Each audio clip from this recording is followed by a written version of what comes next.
আসসালামু আলাইকুম ভিউয়ার্স, রেহেনা রান্নাঘরে আপনাদেরকে স্বাগতম। আশা করি দেশ ও প্রবাসে যায় যেখানে আছেন আল্লাহর রহমতে ভালো আছেন, সুস্থ আছেন।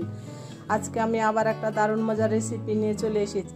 আজকে আমি আলু দিয়ে কচুর শাক ভর্তা করে দেখাবো। এখানে আমি কচুর শাকগুলোকে কেটে ধুয়ে পরিষ্কার করে নিয়েছি। আমার এখানে 2 মুঠা কচুর শাক আছে। তাহলে চলুন কথা না বাড়িয়ে কিচেনে যাওয়া যাক।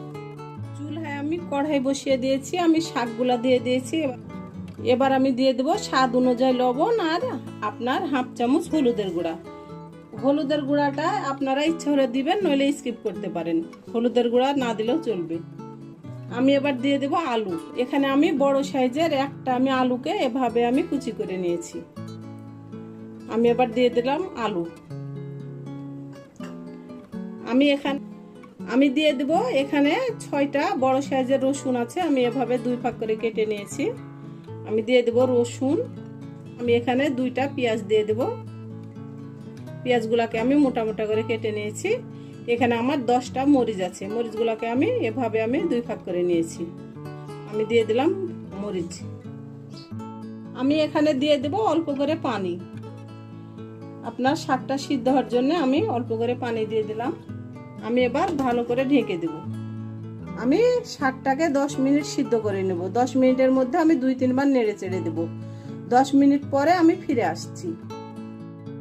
10 মিনিট পরে আমি ঢাকনাটা উঠিয়ে নিলাম। কচুর শাকের আপনার নিজস্ব কোনো পানি নাই, সেজন্য কচুর শাকটা অবশ্যই পানি দিয়ে সিদ্ধ করতে হবে। আর যদি আপনি ডাঁটা সহ কচুর শাকটা সিদ্ধ করেন তাহলে আপনি পানি ব্যবহার করবেন না, কারণ কচুর শাকের ডাঁটা থেকে প্রচুর পানি বের হয়। আমি এখানে পানি দিয়ে কচুর শাকটাকে সিদ্ধ করে নিয়েছি। আমার প্রায় সিদ্ধ হয়ে এসেছে। এবার আমি পানিটাকে শুকিয়ে নেব। এবার আমি চুলার আগুনটা হাই হিটে করে দেব। পানিটা শুকিয়ে নিয়ে আমি ফিরে আসছি। পানিটা আমি যতখানি পেরেছি আমি শুকিয়ে নিয়েছি। আমার আলু রসুনগুলা খুব সুন্দরভাবে সিদ্ধ হয়ে গেছে। আমি এবার এই প্লেটে উঠিয়ে নিলাম। গ্যাসটা আমি অন করে দিয়েছি। আমি এবার দিয়ে দেবো সয়াবিনের তেল। এখানে আমি অল্প করে সয়াবিনের তেল দিয়ে দিলাম।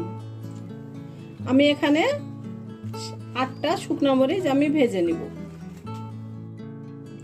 মরিচগুলো আমি ভেজে নিয়ে আমি ফিরে আসছি। মরিচগুলো আমার ভাজা হয়ে গেছে। এবার আমি মরিচগুলোকে উঠিয়ে নিব। মরিচগুলো আমি উঠিয়ে নিয়েছি। মরিচ ভেজে যে তেলটা রয়ে গেছে সে তেলে আমি দিয়ে দিলাম পেঁয়াজ কুচি। এখানে বড় সাইজের 4টা পেঁয়াজ কুচি আছে, আমি দিয়ে দিলাম। আমি এবার পেঁয়াজটাকে ব্রাউন কালার করে ভেজে নিব। পেঁয়াজটা আমার হালকা সোনালি হয়ে গেছে। এবার আমি পেঁয়াজগুলোকে উঠিয়ে নিব। এটা অত বেরেস্তা করার প্রয়োজন নাই, এটা হালকা সোনালি হলে চলবে। পেঁয়াজ আর শুকনো মরিচটা ভেজে আমি উঠিয়ে নিয়েছি। এবার আমি এক সাইডে রেখে দেব। পেঁয়াজ ভেজে যে তেলটা রয়ে গেছে সেই তেলের মধ্যে আমি শাকগুলা দিয়ে দেব। এবার আমি শাকগুলার পানিটা আমি যতদূর সম্ভব আমি শুকিয়ে নেব।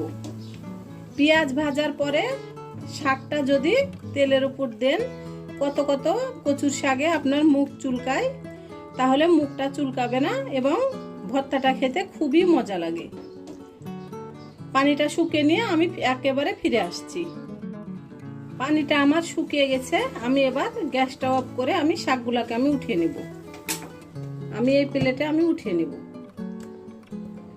মরিচগুলার আমি বুঠাটা ছিঁড়ে ফেলে দিয়েছি। এবার আমি মরিচগুলাকে চটকে নেব।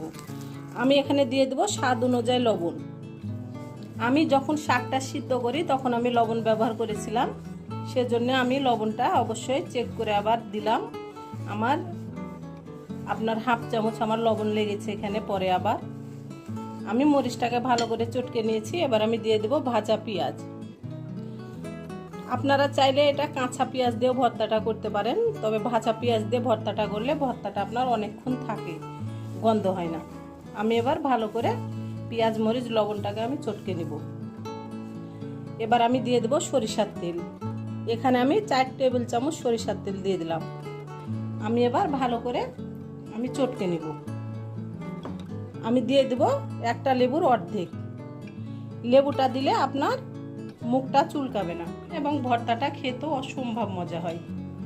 আমি লেবুগুলা চিপে নিয়ে ফিরে আসছি।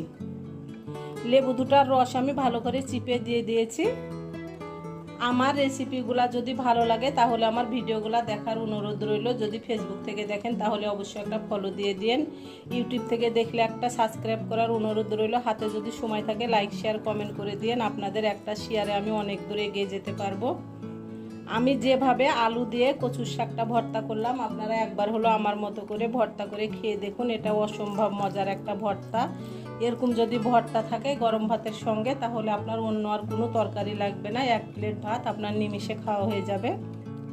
আমার আলু রসুনগুলা খুব সুন্দরভাবে সিদ্ধ হয়ে গেছে দেখুন। এটা খুব ভালো করে আপনার চটকে নিতে হবে হাত দিয়ে। আমি ভালো করে একেবারে চটকে নিয়ে আমি ফিরে আসছি। হয়ে গেছে আমার পরিবেশন করা। আশা করি আমার রেসিপিটা অবশ্যই ভালো লাগবে। যদি ভালো লাগে তাহলে আমার চ্যানেলটিতে লাইক কমেন্ট শেয়ার করতে ভুলবেন না। বেশি বেশি করে সাবস্ক্রাইব করার অনুরোধ রইল। তাহলে আজকের মতো এখানে বিদায়। আবার অন্য কোনো রেসিপি নিয়ে আসবো। সবাই ভালো থাকবেন। আল্লাহ হাফেজ।